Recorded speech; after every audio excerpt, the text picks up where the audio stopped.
क्या आपको पता है कि भारत में कुछ ये भी हुआ था? भगत सिंह को आखिर क्यों फांसी हुई थी?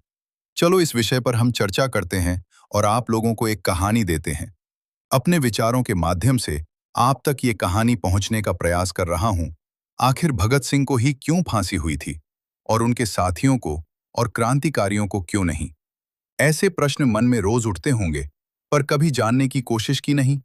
चलो फिर आज आपके पास ये वीडियो आ ही गया है, तो मैं बात ही देता हूं कि भगत सिंह को फांसी आखिर क्यों हुई थी और उन्होंने जेल में अपना कैसा जीवन व्यतीत किया।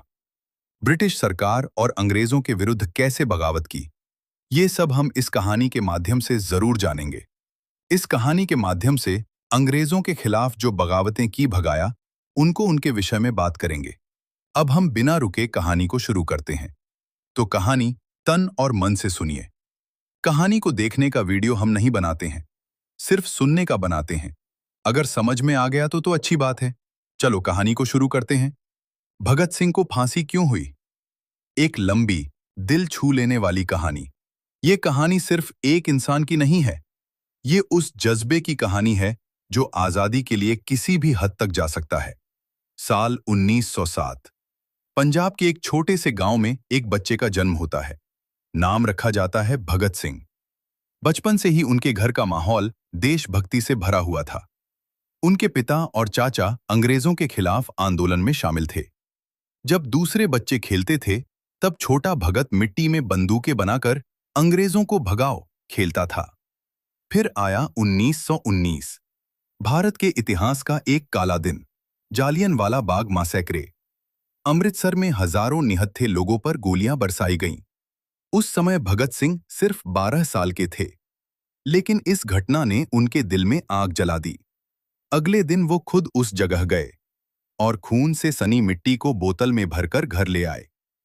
उसी दिन उन्होंने ठान लिया, अब अंग्रेजों को इस देश से निकालना ही है। समय बीतता गया। भगत सिंह बड़े हुए, पढ़ाई की, लेकिन उनका ध्यान सिर्फ एक ही चीज पर था, क्रांति। उन्होंने नौजवान भारत सभा और बाद में Hindustan socialist Republican association HSRA join किया। लाठी चार्ज और बदले की आग। साल 1928। भारत में साइमन कमीशन आया, जिसका हर जगह विरोध हो रहा था, क्योंकि उसमें एक भी भारतीय नहीं था। लाहौर में एक बड़ा प्रदर्शन हुआ, जिसका नेतृत्व कर रहे थे लाला लाजपत राय। लेकिन अंग्रेज पुलिस ने इस शांतिपूर्ण प्रदर्शन पर लाठीचार्ज कर दिया। इस हमले में लाला लाजपत राय बुरी तरह घायल हो गए और कुछ दिनों बाद उनकी मौत हो गई। भगत सिंह के दिल में यह घटना तीर की तरह चुभ गई। उन्होंने कसम खाई, लाला जी की मौत का बदला लिया जाएगा। सैंडर्स की हत्या। 17 दिसंबर 1928। भगत सिंह और उनके साथियों राजगुरु और सुखदेव ने लाहौर में पुलिस अधिकारी जेम्स ए स्कॉट को मारने की योजना बनाई, लेकिन गलती से उन्होंने जॉन सैंडर्स को गोली मार दी। यह घटना पूरे देश में आग की तरह फैल गई। अंग्रेज सरकार हिल गई। भगत सिंह फरार हो गए, लेकिन उनका मकसद सिर्फ बदला नहीं था। वो चाहते थे कि पूरा देश जागे। असेंबली बमकांड 1929। अब भगत सिंह ने एक और बड़ा कदम उठाया। 8 अप्रैल 1929। दिल्ली की सेंट्रल असेंबली में उन्होंने और उनके साथी बटुकेश्वर दत्त ने बम फेंका। लेकिन ध्यान देने वाली बात यह है, बम ऐसा बनाया गया था जिससे कोई मरे नहीं। उनका मकसद सिर्फ आवाज उठाना था। बम फेंकने के बाद भागने की बजाय उन्होंने खुद को गिरफ्तार करवा दिया और जोर से नारे लगाए, इनकलाब जिंदाबाद।